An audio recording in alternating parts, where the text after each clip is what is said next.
ในวันที่ 6 เมษายน 2025 นี้ที่หอประชุมแห่งชาตินครหลวงเวียงจันทน์หลายภาคส่วนได้สืบต่อเข้าวางพวงมาลาไว้อาลัยต่อการจากไปของสหายพลเอกคำไต่ ศรีพันดรอดีตประธานคณะบริหารงานศูนย์กลางพรรคประชาชนปฏิวัติลาวอดีตประธานประเทศแห่งสาธารณรัฐประชาธิปไตยประชาชนลาว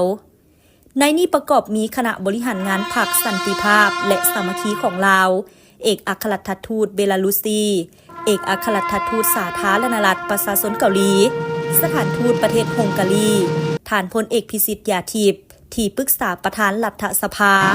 กองพลที่1กองพลที่2กองพลที่3กองพลที่4กองพลที่5กองบัญชาการทหารแขวงอัตตปือวิทยาคารป้องกันชาติไก่สอนพรหมวิหารโรงเรียนทฤษฎีการเมืองกองทัพบริษัทสามเหลี่ยมคำบวกครอบครัวทานคอนคำบวกครอบครัวทานเจ้าเวยกลุ่มบริษัทดาวเฮืองครอบครัวหลวงลาดครอบครัวพันเอกบุญยเสนครอบครัวพ่อเฒ่าสินทรนีลไซครอบครัวพิลาพันเดครอบครัวเจริญสุขบริษัทลาวโตโยต้าบริการจำกัดบริษัทเคพีจำกัดครอบครัวสีสารสภาทนายความลาวครอบครัววงสารวันครอบครัวสะพังทองมหาวิทยาลัยแห่งชาติอดีตนักศึกษาวัฒนธรรมเวียงไซ1989 หา 1990 บริษัทมิงตาไมมิงบริษัทแอปเปิลน้อยบอเต็นบริษัทภูเบียไมมิงบริษัทล้านสร้างมิเนโลโรงเรียนประถมมัธยมศึกษาสมบูรณ์สินไซโรงเรียนเกียรติศักดิ์นานาชาติมัธยมสมบูรณ์เวียงจันทน์ครอบครัวสุภานุวงศ์ครอบครัวสุวรรณเมธี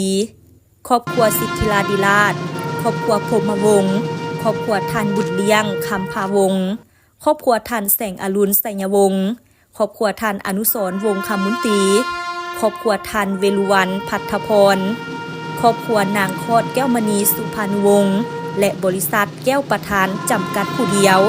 ครอบครัวโสสุพรรณและกลุ่มบริษัทสุขใจสมาคมผู้สูงอายุนครหลวงสารวัตรทหารเอาผู้นำออกคุกพลเข็งครอบครัวมงคุณวิไลสหกรณ์เคทีบ้านคำสวัสดิ์นครหลวงเวียงจันทน์ครอบครัวหลวงโคตรครอบครัวทานคอนค่าครอบครัวแม่เฒ่าแสงทองเทพไก่สอนแขวงสวรรณเขตแขวงขมวนและบริษัทลาวไคหยวนบอเฮจำกัดผู้เดียวแขวงไซสมบูรณ์สมาคมเวียดนามประจำนครหลวง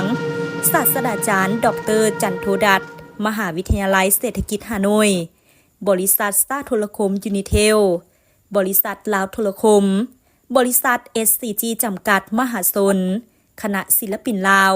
นำโดยทานบัวเงินสาภูวงศ์ศิลปินแห่งชาติลาวประธานสมาคมศิลปินลาวแขวงสารวันแขวงเซกองบริษัทโสแก้วอิงโกบริษัทพลังงานจำกัดมหาชนประเทศไทยธนาคารแห่งประเทศจีนฮ่องกงจำกัดสาขานครหลวงเวียงจันทน์กลุ่มบริษัท CTI คณะพักฮักฐานแผนกการเงินนครหลวงเวียงจันทน์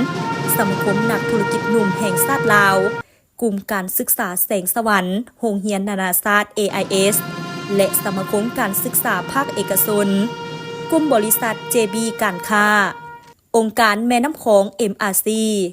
คณะสถาปัตย์อดีตนักศึกษาสถาปัตย์ศูนย์การแพทย์นครหลวงเวียงจันทน์ปักกิ่งครอบครัวทันคำเผยป่านมาลัยทองบริษัทไฟฟ้าลาว EDF บริษัทโซกไซ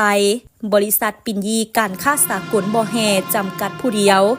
บริษัทสีทันดอนจอยดีเวลเมนต์จำกัดบริษัทคุณทรัพย์ขาออกขาเข้าจำกัดผู้เดียวสถาปนิกรุ่น10โรงหมอเกษมราชคณะที่ปรึกษาด้านเศรษฐกิจของศูนย์กลางสาวหนุ่มรัฐวิสาหกิจเล้าเดินอากาศครอบครัวทันสมดีดวงดีวัดกาโตลิกบริษัทหุ้นส่วนไฟฟ้าเวียดลาวองค์การพัฒนาและการหัวมือของสวิตเซอร์แลนด์คณะคุ้มครองเขตเศรษฐกิจพิเศษพร้อมด้วยผู้พัฒนาลงทุนเขตเศรษฐกิจพิเศษแขวงจำปาสักเขตเศรษฐกิจพิเศษมหานาทีสีทันดอนรัฐวิสาหกิจไฟฟ้าลาวบริษัทสายส่งไฟฟ้าแห่งชาติลาวรัฐวิสาหกิจน้ำประปาลาว